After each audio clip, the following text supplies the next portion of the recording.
Hello সবাইকে, জিমির তরফ থেকে welcome back to my channel. যাই হোক, এটা আগের ভিডিওর সেকেন্ড পার্টটা। এর নাম হচ্ছে জিমি আর ছোটোটার নাম হচ্ছে চিনি। আমাদের দুজনকে ভাববে না, এটা আমার দিদি আর এটা আমি। যাই হোক, আমি আর দিদি ব্রেকফাস্ট বানাচ্ছিলাম সকলের জন্য। সেটা হচ্ছে ব্রেড অমলেট, মানে ডিম টোস্টের, যেটা আমরা বাঙালি ভাষায় বলি।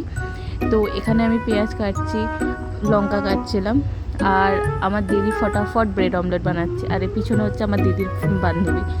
আমার দিদি না কাজ খুব তাড়াতাড়ি করে, খুব। তারপর এখানে আমরা মজা করতে করতে ভিডিও বানাচ্ছিলাম। যাই হোক, এখানে যে শর্টসগুলো দেখতে পাচ্ছেন, এগুলো আমি পোস্ট করেছিলাম শর্টসে।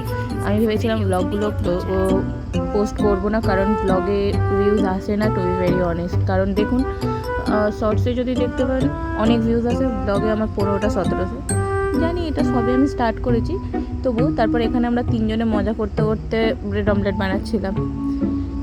আচ্ছা, আপনারা আমাকে বলুন কিভাবে লোকে ভয়েস ওভার দেয়, কারণ আমি বুঝতে পারি না ভয়েস ওভারে আমি কি কথা বলবো।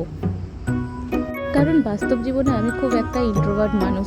আমি খুব, আমার ফ্রেন্ড সার্কেল বলুন আমার খুব ছোট, মানে খুব স্মল ফ্রেন্ড সার্কেল। তাই আমি কি কথা বলবো বুঝতে পারছি না। আর আমি সবে স্টার্ট করেছি চ্যানেলটা, দ্যাটস ওয়াই আমি কি কথা বলবো আমি জানি না। এখানে আমাদের ব্রেড অমলেটটা রেডি হয়ে গেছে। তারপর আমি খাচ্ছিলাম। খাওয়ার পর আমরা বিরিয়ানি বানানোর জন্য রেডি হচ্ছিলাম, মশলা, তারপর মাংস ধুয়ে নেওয়া, তারপর জিমিদের আর বাকি কুকুরদের জন্য মাংস বসিয়ে দেওয়া, কারণ ওদেরও খাওয়াতে হবে না। তো সমস্ত কাজ করতে করতে আমাদের বিশাল টাইম এসে গেছে। আর ভিডিওটা এতটা বড় যে আমি পুরোটা পোস্ট করতে পারছি না। থার্ড পার্টটা আমি কিছুদিন পর আবার পোস্ট করবো। টাটা।